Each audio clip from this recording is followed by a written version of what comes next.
ইসলামের 5টি স্তম্ভের মধ্যে হজ অন্যতম। এটি শারীরিক ও আর্থিক ইবাদতের একটি অপূর্ব সমন্বয়। আল্লাহ তাআলা পবিত্র কুরআনে ঘোষণা করেছেন, ওয়ালিল্লাহি আলান নাসি হিজ্জুল বাইতি মান ইসতাতাআ ইলাইহি সাবিলা, মানুষের মধ্যে যার সেখানে যাওয়ার সামর্থ্য আছে, আল্লাহর উদ্দেশ্যে ওই ঘরের হজ করা তার উপর আবশ্যক। তবে এই হজ তখনই সার্থক হবে যখন তার যথাযথ প্রস্তুতি ও সঠিক নিয়মে পালন করা হবে। হজ কেবল একটি সফর নয়, এটি আল্লাহর সান্নিধ্য লাভের একটি মহড়া। এর জন্য কিছু প্রস্তুতি জরুরি। হজ হতে হবে একমাত্র আল্লাহর সন্তুষ্টির জন্য।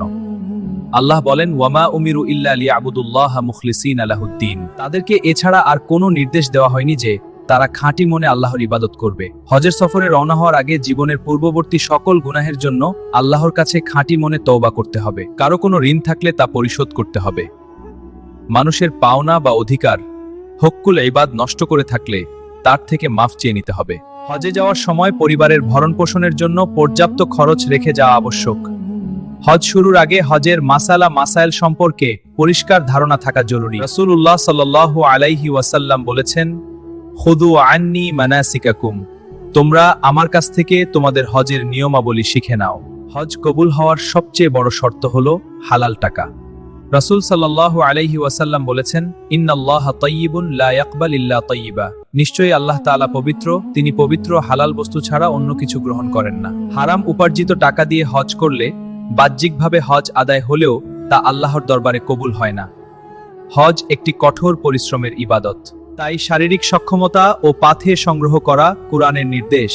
ফাইন্না খায়রাজ যাদিত তাকওয়া, আর তোমরা পাথেয়া সংগ্রহ করো, তবে নিশ্চয়ই তাকওয়াই হলো শ্রেষ্ঠ পাথেয়া। যেই হজে কোনো পাপের মিশ্রণ থাকে না এবং যা আল্লাহর কাছে গৃহীত হয় তাকে হজে মাবরুর বলা হয়। এর প্রতিদান সম্পর্কে নবীজি বলেছেন, আল হাজ্জুল মাবরুরু লাইসা লাহু জাযাউন ইল্লাল জান্নাহ, আর হজে মাবরুর বা কবুল হজের বিনিময় জান্নাত ছাড়া আর কিছুই নয়। হজের সফরে ঝগড়া বিবাদ ও অশ্লীল কাজ থেকে দূরে থাকা। মহান আল্লাহ তাআলা বলেন, ফালা রফাসা ওয়ালা ফুসুকা ওয়ালা জিদালা ফিল হজ, হজের সময় কোনো অশ্লীল কথা বা কাজ করবে না, কোনো গুনাহের কাজ করবে না এবং কোনো ঝগড়া বিবাদে লিপ্ত হবে না।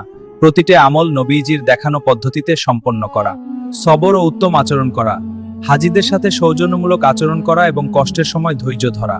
হজ কবুল হওয়ার অন্যতম আলামত হলো হজ থেকে ফিরে আসার পর ব্যক্তির জীবনে ইতিবাচক পরিবর্তন আসা এবং দুনিয়া বিমুখ হয়ে আখিরাতমুখী হওয়া। হজ জীবনের একটি অনন্য সুযোগ। এর মাধ্যমে একজন মানুষ নবজাতক শিশুর মতো নিষ্পাপ হওয়ার সুযোগ পায়। রাসূল সাল্লাল্লাহু আলাইহি ওয়াসাল্লাম বলেছেন, মান হাজ্জা লিল্লাহি ফালাম ইয়ারফুস ওয়া লাম ইয়াফসুক রাজআ কায়াউমি ওয়ালাদাতহু উম্মুহু, যে ব্যক্তি আল্লাহর সন্তুষ্টির জন্য হজ করলো এবং অশ্লীলতা ও গুনাহের কাজ থেকে বেঁচে থাকলো, সে নবজাতক শিশুর মতো নিষ্পাপ হয়ে ফিরে আসবে। আল্লাহ আমাদের সবাইকে হজে মাবরুর নসিব করুন। আমিন।